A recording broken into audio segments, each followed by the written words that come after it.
सदगुरु कबीर ने कहा है, आए हैं सो जाएंगे राजा रंक फकीर, एक सिंहासन चढ़ी चले एक बंधे जात जंजीर।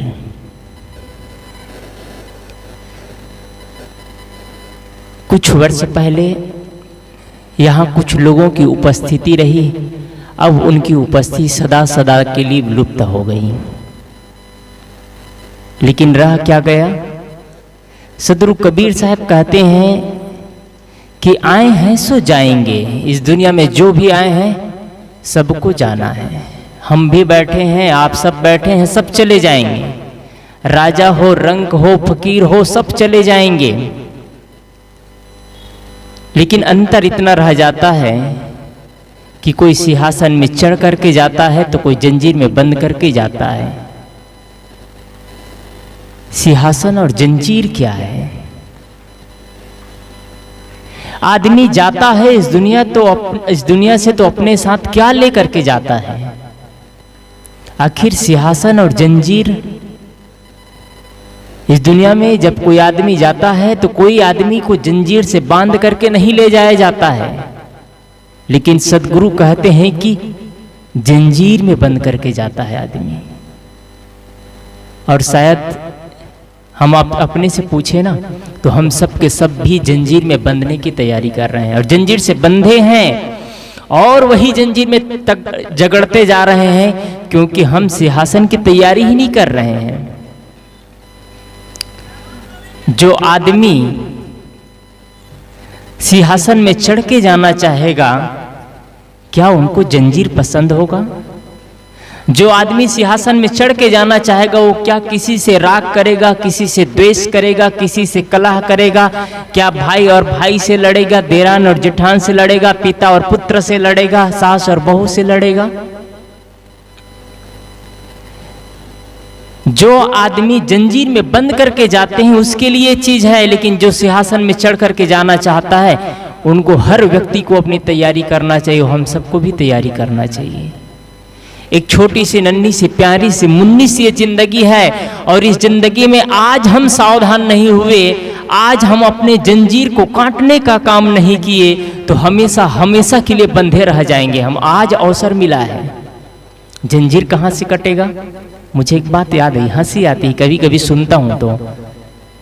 कहते हैं इस दुनिया में जंजीर काटने वाले हैं, लेकिन जंजीर काटने वाले इस दुनिया में कुछ ही लोग हैं और सच में कुछ लोग हैं। लेकिन कहते हैं कि जंजीर काटने के लिए उनके शरण में जाना ही पड़ेगा और कुछ लोगों का नाम लेते हैं।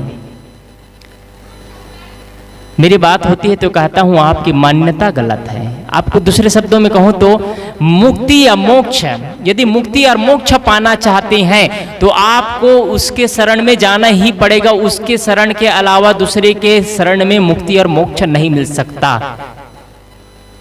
मैं आपको बताना चाहूं, मुक्ति और मोक्ष कोई पदार्थ नहीं है कोई बांटता चले, कोई वस्तु नहीं है कि कोई मोक्ष का ठेकेदार हो। कुछ लोग कहते हैं कि कबीर पंथ में भी मोक्ष देने वाले हकदार कुछ ही लोग हैं। मैं क्षमा चाहता हूं, ये मन की मान्यता आदमी को निकाल देनी चाहिए। लोग ये कहते हैं, साफ साफ कहते हैं, फोन भी आता है कई लोगों के, आप लोग बोलते तो अच्छा है लेकिन आप लोग मोक्ष का हकदार नहीं है। कहते हैं मोक्ष हकदार वही कुछ ही वही है जो सदगुरु कबीर के द्वारा कहे गए व्यक्ति है। मैं कहता हूं मोक्ष कोई वस्तु नहीं है भैया, मोक्ष कोई पदार्थ नहीं है कोई आदमी बांटता चले और आदमी लेता चले और मोक्ष मिल जाए। मोक्ष हर व्यक्ति पा सकता है, हिंदू हो, मुस्लिम हो, सिख हो, ईसाई हो, जैन हो, बौद्ध हो, हर व्यक्ति मोक्ष को प्राप्त कर सकता है। हर व्यक्ति मुक्ति को महसूस कर सकता है और आनंद का जिंदगी जी सकता है। मोक्ष की परिभाषा इतना सरल है लेकिन जीने में बहुत समय लग जाता है। मोक्ष का अर्थ होता है मोह का क्षय हो जाना, और मोह का क्षय होने के लिए पूरा जीवन बीत जाता है, पूरा जीवन बीत जाता है। कैसे मोह होता है हमको? प्राणी से, पदार्थों से, पत्नी से, बच्चे से, गाड़ी से, मोबाइल से, अपने जीवन से प्रेम नहीं होता है। अपने जीवन से ज्यादा प्रेम पदार्थों के प्रति होता है, अपने जीवन से ज्यादा प्रेम प्राणी और पदार्थों के प्रति होता है, वस्तुओं के लिए होता है, अपने जीवन के लिए प्रेम होता तो हम जकड़े नहीं रहते। जंजीर क्या चीज है? जंजीर है वासना, खाने की, देखने की, भोगने की, चखने की, पाने की लालसा, ये वासना जंजीर है। निंदा चुगली ये जंजीर है। और हम क्या करते हैं? वही तो कर रहे हैं। हम सद्गुरु के अनुयायी होते हुए भी हम वही तो कर रहे हैं। रोज हमारे मन में शिकायत रहती है, बच्चे ऐसे हैं, पत्नी ऐसे हैं, पिता ऐसे हैं, पुत्र ऐसे हैं, पड़ोसी ऐसे हैं। क्या हम जंजीर नहीं बांध रहे हैं? क्या अपने लिए हम जंजीर तैयार नहीं कर रहे हैं? सद्गुरु कहते हैं आए हैं सो जाएंगे, सावधान हो जाओ। सद्गुरु कबीर कह रहे हैं आए हैं सो जाएंगे, आए हैं सो जाना ही है। राजा हो, रंक हो, फकीर हो, अमीर हो, गरीब हो, सबको जाना है। लेकिन अंतर इतना है कि एक आदमी जंजीर में चढ़ करके, जंजीर में बंद करके जाता है और एक सिंहासन में चढ़ करके जाता है। कौन सा सिंहासन है वो सिंहासन है आनंद का, वो सिंहासन है प्रेम का, वो सिंहासन है विश्वास का, वो सिंहासन है मन की प्रसन्नता का। क्या इसके लिए हम कुछ काम करते हैं? हम संपत्ति के लिए काम करते हैं, संपत्ति बढ़ता है। परिवार के लिए काम करते हैं, परिवार बढ़ता है। नौकरी के लिए काम करते हैं, नौकरी बढ़ती है। गाड़ियां चाहते हैं, गाड़ियां बढ़ती है। खेत चाहते हैं, खेत बढ़ता है। धन दौलत चाहते हैं, धन दौलत बढ़ता है। क्या जीवन में आनंद भी चाहते हैं हम? और ये नहीं चाहते हैं तो जंजीर में ही तो बनने की तैयारी कर रहे हैं। बाहरी पानी और पदार्थों को संवार रहे हैं, शरीर को संवार रहे हैं। क्या अपने जीवन को भी संवार रहे हैं? जीवन को हमने नहीं संवारा है। ना जाने अनादि काल से इस जंजीर में बनते आए हैं और आज भी इस मोक्ष भूमिका में आकर के, मोक्ष भूमिका कौन सा है? मनुष्य है एक ऐसी भूमिका है जहां हम मोक्ष प्राप्त कर सकते हैं। जानवरों के पास विकसित मन नहीं है, मनुष्य के पास विकसित मन है। आज अवसर मिला है प्रेम की जिंदगी जीने के लिए। आज अवसर मिला है हम अपने जीवन का निर्माण कर सकते हैं। सद्गुरु कहते हैं 2.5 अक्षर प्रेम का पढ़े सो पंडित होए। कितना सरल है, 2.5 अक्षर है मात्र प्रेम, और इस शब्द को जीने के लिए पूरा जीवन बीत जाता है, पूरा जीवन बीत जाता है। 70, 80, 90 साल कम पड़ जाता है इस प्रेम शब्द को जीने के लिए। 50, 60, 60, 70 साल, 80 साल हो जाता है।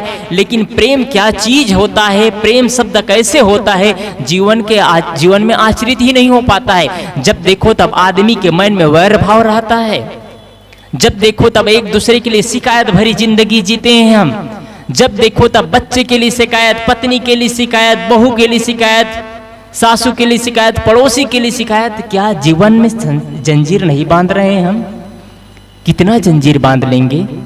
इतनी बड़ी बड़ी हम जंजीर बांधते चले जा रहे हैं और इस जंजीर को तोड़ने के लिए हमारे पास और कोई साधन नहीं है। यानी आज हम सत्संग से अपने जीवन को नहीं बदले तो।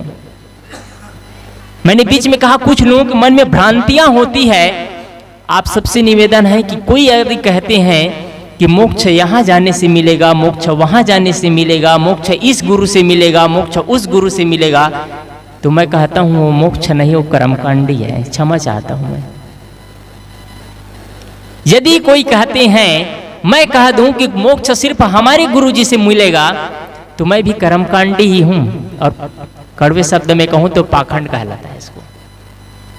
मोक्ष कोई पदार्थ नहीं है, मैं पहले ही कहा। आपकी मन की स्थिति है। एक आदमी है जो गुरु से जाकर के दीक्षा ले लेता है और गुरु से जाकर के दीक्षा लेता है, लेकिन उनके मन से राग और द्वेष खत्म नहीं होता है, कलह कल्पना खत्म नहीं, लड़ाई झगड़ा खत्म नहीं। और लड़ाई झगड़ा राग द्वेष तो मोटी चीज, एक तंबाकू और बीड़ी और सिगरेट पीता है वो भी खत्म नहीं हो पाता है। और गुरु से दीक्षा लेने मात्र से मोक्ष हो जाएगा? मोक्ष का जीवन आप जी सकते हैं, स्वर्ग का जीवन आप जी सकते हैं। सद्गुरु अभिलाष साहब जी, हमारे गुरुदेव जी, इतना सरल अर्थ की उन्होंने मोक्ष का अर्थ इतना सरल अर्थों में दिए कि मोह का क्षय हो जाना ही मोक्ष है। क्या हम अपने मोह का क्षय करना चाहते हैं? क्या हम अपने साथ इस दुनिया से जाएंगे तो क्या ये धन दौलत गाड़ी घोड़े मकान सब लेकर के जाएंगे? इसका मतलब ये विरोध नहीं कर रहा हूं कि हम गाड़ी ना खरीदे, धन दौलत इकट्ठा ना करें, ये जीवन के लिए जरूरी है, लेकिन इससे कहीं ज्यादा जीवन के लिए जरूरी है अपने जीवन की हम यथा को सुधारे, अपने जीवन का निर्माण करें, अपने जीवन में प्रेम का जीवन जिए, अपने जीवन में सम्मान का जीवन जिए, अपने जीवन को हम प्रसन्नता पूर्वक जिए, कलह से जीवन को बर्बाद मत करें, शिकायत भरी जिंदगी न जिए। शिकायत करते करते यदि जीवन बीतेगा तो हम जीवन में विकास नहीं कर पाएंगे। इसलिए हम सब सिंहासन में चढ़ने की तैयारी करें। कौन सी सिंहासन? मैंने पहले ही कहा, प्रेम एक सिंहासन है, विश्वास एक सिंहासन है, आनंद एक सिंहासन है, धैर्य एक सिंहासन है, सम्मान एक सिंहासन है। इसमें चढ़ने की तैयारी करें। अपने साथ यही लेकर के जाते हैं, अपने साथ जो गुण होता है वो साथ में जाता है, अपने साथ में हमारे पास में जो अच्छा गुण होता है, अच्छा संस्कार होता है वो साथ में जाता है। बाकी तो इस दुनिया में सब छूट करके चले जाते हैं, सब कुछ छूट जाता है। इस दुनिया से जाते हैं तो सिर्फ हमारे जो सद्गुण होते हैं वही संग, वही हमारा साथ जाता है। सद्गुरु ने कहा है, संग चले सोई धन है, संतो छूट जाए सो माया, करो तैयारी ऐसे धन की, आगे होए सहाया, संतो आगे होए सहाया। क्या इस धन की तैयारी कर रहे हैं? क्या इस धन को इकट्ठा करने के लिए हम अपना समय और शक्ति देते हैं? और ये इस धन को इकट्ठा नहीं किए तो हमारे जीवन से शिकायत कभी खत्म नहीं होगी। और लोगों का, हर व्यक्ति के मन में एक शिकायत है कि हमारे बच्चे कहा नहीं मानते हैं। क्या हमने उसकी तैयारी की है? आपके बच्चे आपको कहा कैसे माने? क्या आप बच्चे को उस वैसा पदार्थ देते हैं, वैसा ज्ञान देते हैं, वैसा शब्द उनके पास संचालित करते हैं कि आपके बच्चे आपका कहाँ माने? हमने तो जीवन को वैसा बनाया नहीं। हमने तो बच्चे को पाठ सिखलाया ही नहीं। बच्चे को धन कैसे कमाना है ये पाठ सिखलाया, परिवार कैसे चलाना है ये पाठ सिखलाया, गाड़ी कैसे चलाना है, मोबाइल कैसे चलाना है, नौकरी कैसे करना है, ये सारे पाठ सिखलाए। लेकिन संस्कार की पाठ, जीवन की पाठ, जीवन के निर्माण की पाठ तो हमने तो नहीं सिखलाया ना। तो बच्चे कैसे कहाँ मानेंगे? बच्चे को कभी आश्रमों में नहीं ले गए जहाँ संत जन अपने जीवन का निर्माण करते हैं। बच्चे को कभी उस जगह पर नहीं ले गए जहाँ व्यक्ति अपने ही कर्मों के भरोसे अपना जीवन का निर्माण करते चले जाते हैं, जिसे हम बुद्ध, कबीर, महावीर, ईसा, मोहम्मद, जैन जैसे संत का नाम लेते हैं। जहां निर्माण किया जाता है जीवन का, उस जगह पर हमने बच्चे को ले ही नहीं गया। बच्चे को भगवान के भरोसे बिठाए रहे। बच्चे को, कुछ लोग तो बड़ी अजीब है, कबीर साहब ने जिस परंपरा को तोड़ने का प्रयास किया, जिस पद्धति को तोड़ने का प्रयास किया, कुछ कबीर पंथियों ने उसी पद्धति को और पैसा और पूजाबा के बल पर उसी को और सामने लाने का प्रयास किया। कुछ लोग कहते हैं कबीर कबीर जपते रहो आपका पाप कट जाएंगे। सदगुरु कबीर ने कहीं नहीं कहा है, न राम ने कहा है, न कृष्ण ने कहा है, न बुद्ध ने कहा है, न महावीर ने कहा है। कबीर जपने से पाप नहीं कटेंगे। यदि मैं गलत करता हूं, मैं लाख भगवान की पूजा कर लूं, लाख संतों की पूजा कर लूं, गलत करने पर मेरे पाप नहीं कटेंगे। यदि आग में मैं हाथ डालूंगा तो मेरा हाथ जलना पक्का है, कोई भगवान काम नहीं आएंगे। ऊपर से कोई पत्थर गिराए और मैं भगवान का भक्त बना रहूं और मैं सोचूं मेरे सिर पर पत्थर गिराने पर भी चोट नहीं लगना चाहिए, तो बात तो गलत हो गई ना। कर्मों को सुधारना है। किसी के नाम जपने मात्र से, नाम जपना है तो जपे, लेकिन नाम जपने मात्र से, किसी गुरु की दीक्षा लेने मात्र से, किसी गुरु के शिष्य हो जाने मात्र से कोई आदमी सिंहासन में चढ़ करके नहीं जाता है। सिंहासन में चढ़ करके जाता है जो आज तक हम इस दुनिया में जो किए हैं ना, वही हमारे साथ जाता है। मौत एक ऐसा तांडव है, उसके सामने किसी की नहीं चलती है। आज से 6 महीना पहले एक लड़का बालोद के पास से शादी हुआ। शादी होने के बाद लड़का अपने घर के लिए प्रस्थान कर रहा था। प्रस्थान कर रहा था, लेकिन वैसे ही पूरी शादी कंप्लीट हो गई। कंप्लीट होने के बाद में सुबह अपने घर के लिए प्रस्थान कर रहा था, वैसे उसके सीने में दर्द होता है। वो लड़का वहीं के वहीं 3 मिनट के अंदर शरीरांत हो जाता है। मौत का कौन देखा है? इसलिए मैं कहा, छोटी सी नन्ही सी प्यारी सी मुन्नी सी जिंदगी को आनंद से जिए। आज से करीब 8 महीना पहले, ये कोंडा गांव पड़ता है ये बस्तर के पहले, वहां एक बच्ची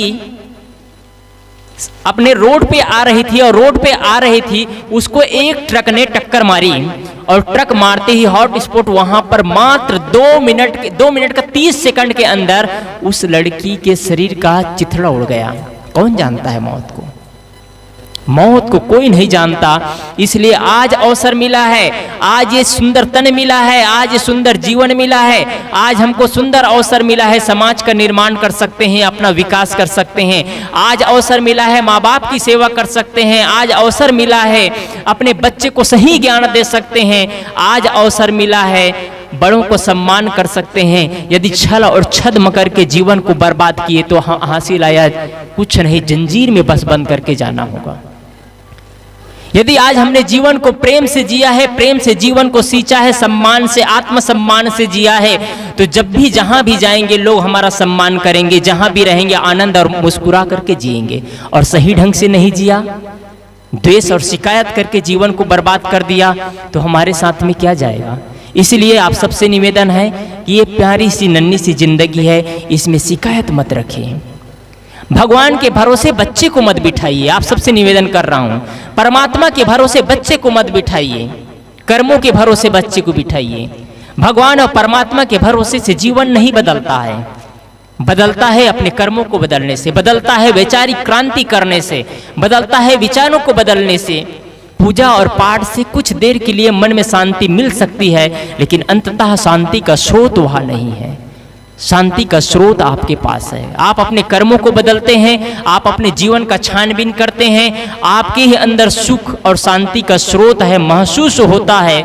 मृगा गर्मी के दिनों में धूप की लहरियों में बहुत दूर तक पानी के लिए, और मृग अपने ही सुगंधों के लिए दूर तक दौड़ता है, लेकिन उनको पता नहीं धूप में ये लहरें हैं जो पानी नहीं है, और जो सुगंधी आ रही है वो मेरे ही अंदर से सुगंधी आ रही है, उनको पता नहीं होता है।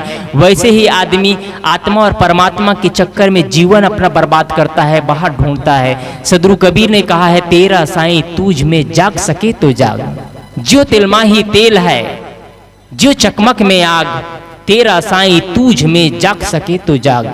आज भी अवसर है, हम सब जागे और उस आत्मा के लिए यही है, उनसे इस दुनिया में रहे, उनसे जो कुछ हम सीख पाए वो सीखे।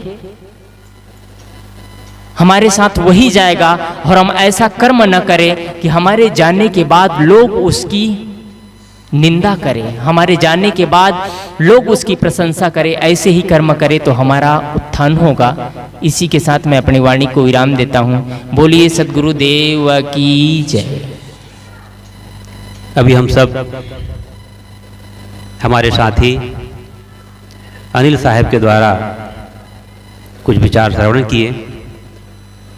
इसी क्रम में मैं भी आप लोगों की सेवा में प्रस्तुत हूँ। मैं अपनी बात एक सच्ची घटना से करने जा रहा हूँ। यह घटना बनारस की है।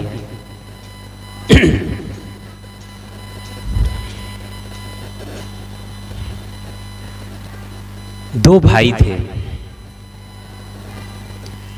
छोटा भाई गांव में रहता था, खेती बाड़ी देखता था, और बड़ा भाई बनारस शहर में अच्छी नौकरी करता था। स्वाभाविक बात है, गांव का आदमी, खेती बाड़ी करने वाला आदमी सामान्य ही कपड़ा पहनता है, लेकिन जो अफसर ग्रेड का आदमी है वो गांव का वेशभूषा नहीं पहन सकता। उसको अपने पोस्ट के अनुसार से भी कुछ पहनना पड़ता है। तो वह उसका जो बड़ा भाई था, उसका परिवार जब कभी भी गांव उन लोग जाते तो छोटा भाई बड़े भाई के कपड़े को देखकर, उसकी शान और शौकत को देखकर अंदर ही अंदर वह जलता था। जबकि बड़ा भाई उनकी हर जितनी भी जरूरत की चीजें हैं वह समय समय से वो पूरा करता था। ऐसा नहीं है कि मुझे नौकरी मिल गई है मैं ठाट बाट की जिंदगी जीऊं, ऐसा नहीं।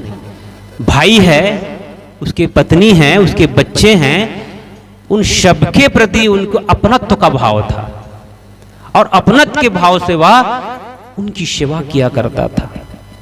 और जब जब उसे अवसर मिलता था तो चावल ले जाता था, गेहूं ले जाता था, भाई घर की फसल है, दिया जाता था, वो ले जाते थे। बहुत ही अच्छा उनका जनजीवन चल रहा था। लेकिन छोटे भाई के मन में क्या है? जलन, आंतरिक जलन हो गई। और वह जलन इतनी बढ़ी कि होली के त्योहार में बड़ा भाई अपने परिवार के साथ होली मनाने घर आया, गांव आया। वह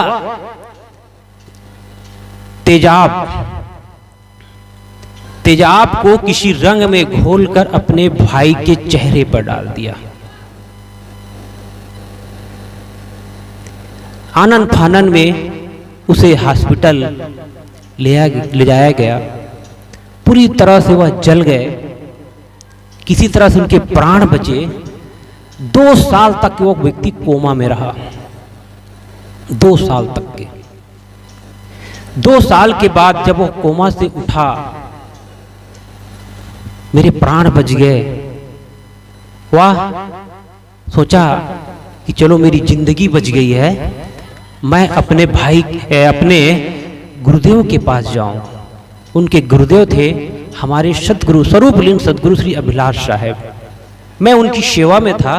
इस घटना को मैंने सुना वहां पर, तो उन्होंने ये घटना बताई अपनी, और सारी घटना बताने के बाद वह गुरुदेव से आशीर्वाद मांगता है। गुरुदेव, मैं आपसे आशीर्वाद चाहता हूं कि जो मेरे भाई ने मेरे प्रति जो किया है उसको मैं बदला चुकाऊंगा, केस उसको जेल भिजवा के रहूंगा। गुरुदेव ने कहा, बेटा बैठो। गुरुदेव ने कहा कि बेटा तुम मेरे पास बैठो।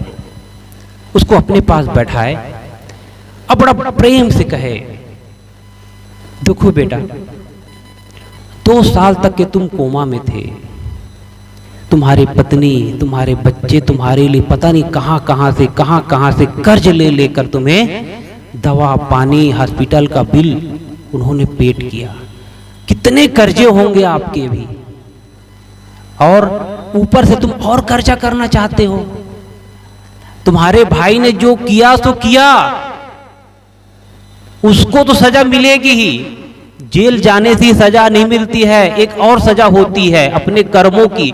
हम अपने कितनों भी छुपकर कर्म कर लें, उसकी सजा हमको इसी जीवन में काटना है। हम गलत किए हैं तो उसका परिणाम हमें गलत ही मिलेगा। ये अटल सत्य है, वो अटल नियम है ये। तो गुरुदेव ने कहा, बेटा ये केस, ये लड़ाई झगड़े कोर्ट कचहरी, इस चक्कर में मत पड़ो। तुम्हारा भाई जो किया है सो किया है, उसको छोड़ो, उसे तुम क्षमा कर दो। और अपना जो अब फोकस किस पे करो? एक नई जिंदगी पर फोकस करो। अपने बच्चों को पढ़ाओ लिखाओ, पालो पोसो, अच्छी डिग्री दो उनको, और एक अच्छे फोकस पर तुम अपना कदम बढ़ाओ।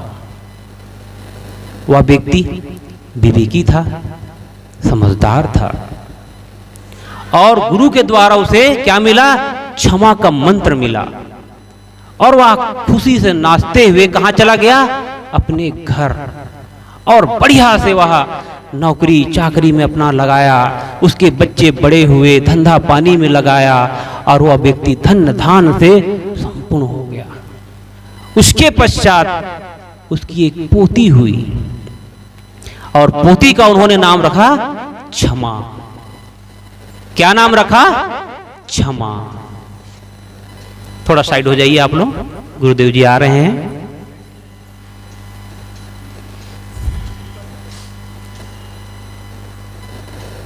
बोलिए सदगुरु कबीर साहेब की जय।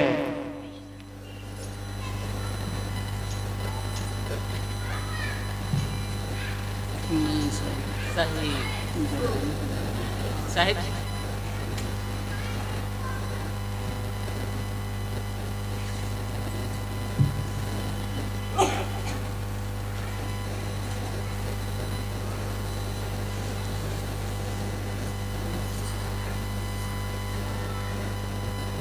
बोलिए सदगुरु कबीर साहेब की, सदगुरु कबीर साहेब की, साहेब बंदगी।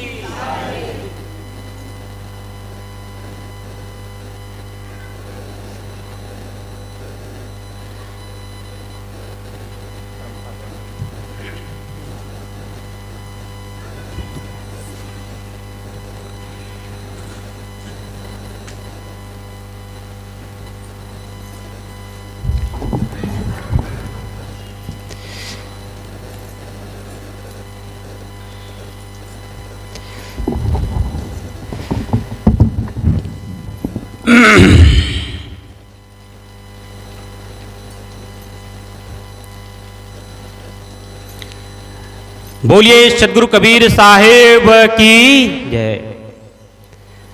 तो उस भाई को वह मंत्र मिला, उसकी पोती हुई, तो उन्होंने उस पोती का नाम रखा क्षमा। पोती का नाम उन्होंने रखा क्षमा। किसी ने कहा है, लाखों फूल कम हैं गला सजाने को, लाखों फूल कम हैं गला सजाने को, एक भूल काफी है, एक भूल काफी है जिंदगी भर रुलाने को, जिंदगी भर रुलाने को। बोलिए सदगुरु कबीर साहेब की जय। सभी भक्त प्रेमियों से निवेदन है, पूज्यपाद गुरुदेव जी का आशीर्वचन हम सबको प्राप्त होने वाला है। आप सभियों से निवेदन है कि आपके पास एक नटखट बालक है, हर के पॉकेट में, उसे आप संभाल के रखें, साइलेंट मोड में रखें, ताकि सीधा संचार आपके मन में हो। अगर हम मोबाइल में लग जाएंगे तो यहाँ जो हम आए हैं उससे हम अछूते रह जाएंगे। इसलिए सभी से निवेदन है कि 1 घंटा के लिए अपने अपने मोबाइलों को आप लोग साइलेंट में रखें, दुनिया से हटकर अपने आप में रमें। यही निवेदन है। पूज्यपाद गुरुदेव जी से निवेदन है, आप अपने ज्ञान गंगा से हम सबको लाभान्वित करने की कृपा करें। बोलिए सदगुरु कबीर साहेब की जय।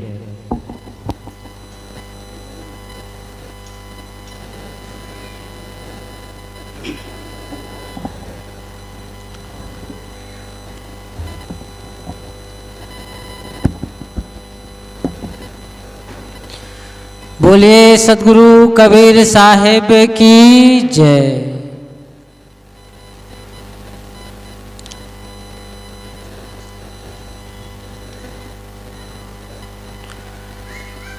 तोड़ चलेगा जग से नाता, सदा सदा सो जाएगा, एक दिन ऐसा आएगा, एक दिन ऐसा आएगा।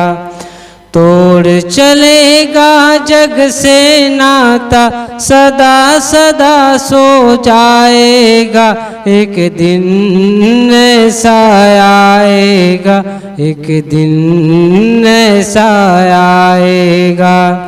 धन दौलत और रिश्ते नाते सब पल में छूट जाएगा, एक दिन ऐसा आएगा, एक दिन ऐसा आएगा।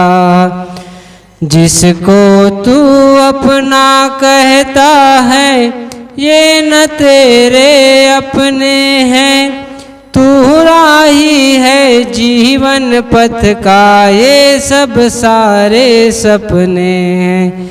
जिसको तू अपना कहता है ये न तेरे अपने हैं, तू राही है जीवन पथ का ये सब सारे सपने हैं।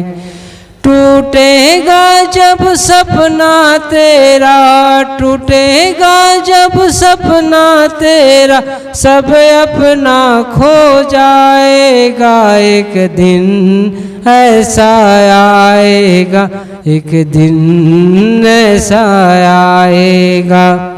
धन दौलत और रिश्ते नाते सब पल में छूट जाएगा, एक दिन ऐसा आएगा, एक दिन ऐसा आएगा। तोड़ चलेगा जग से नाता सदा सदा सो जाएगा, एक दिन ऐसा आएगा, एक दिन ऐसा आएगा। जब से जग को अपना समझा तब से रब को भूल गया, जन्मों से तू आता रहा हर बार गर्भ में सूल गया। जब से जग को अपना समझा तब से रब को भूल गया, जन्मों से तू आता रहा हर बार गर्भ में सूल गया। अब भी वक्त है सुन ले बंदे, अब भी वक्त है सुन ले बंदे, बाद में फिर पछताएगा, एक दिन ऐसा आएगा, एक दिन ऐसा आएगा। धन दौलत और रिश्ते नाते सब पल में छूट जाएगा, एक दिन ऐसा आएगा, एक दिन ऐसा आएगा। बचपन तेरा बीत गया और जाती तेरी जवानी है, ये जीवन तो कल कल बहता एक नदिया का पानी है। बचपन तेरा बीत गया और जाती तेरी जवानी है, ये जीवन तो कल कल बहता एक नदिया का पानी है। हाथ गुरु का थाम ले वरना, हाथ गुरु का थाम ले वरना, बीज भंवर डूब जाएगा, एक दिन ऐसा आएगा, एक दिन ऐसा आएगा।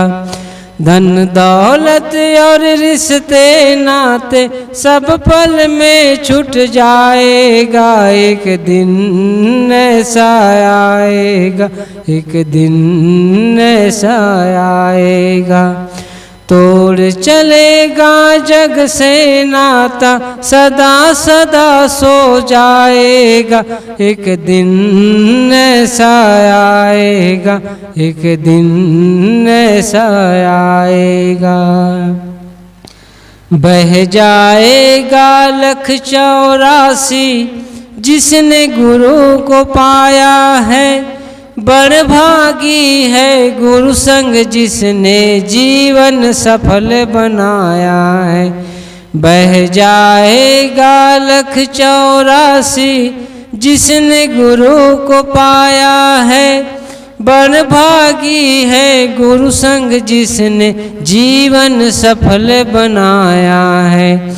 गुरु चरणों से प्रीति कर ले, गुरु चरणों से प्रीति कर ले, अंत गुरु में समाएगा, एक दिन ऐसा आएगा, एक दिन ऐसा आएगा। तोड़ चलेगा जग से नाता, सदा सदा सो जाएगा, एक दिन ऐसा आएगा, एक दिन ऐसा आएगा। धन दौलत और रिश्ते नाते सब पल में छूट जाएगा, एक दिन ऐसा आएगा, एक दिन ऐसा आएगा, एक दिन ऐसा आएगा, एक दिन ऐसा आएगा। बोले सद्गुरु कबीर साहेब की जय।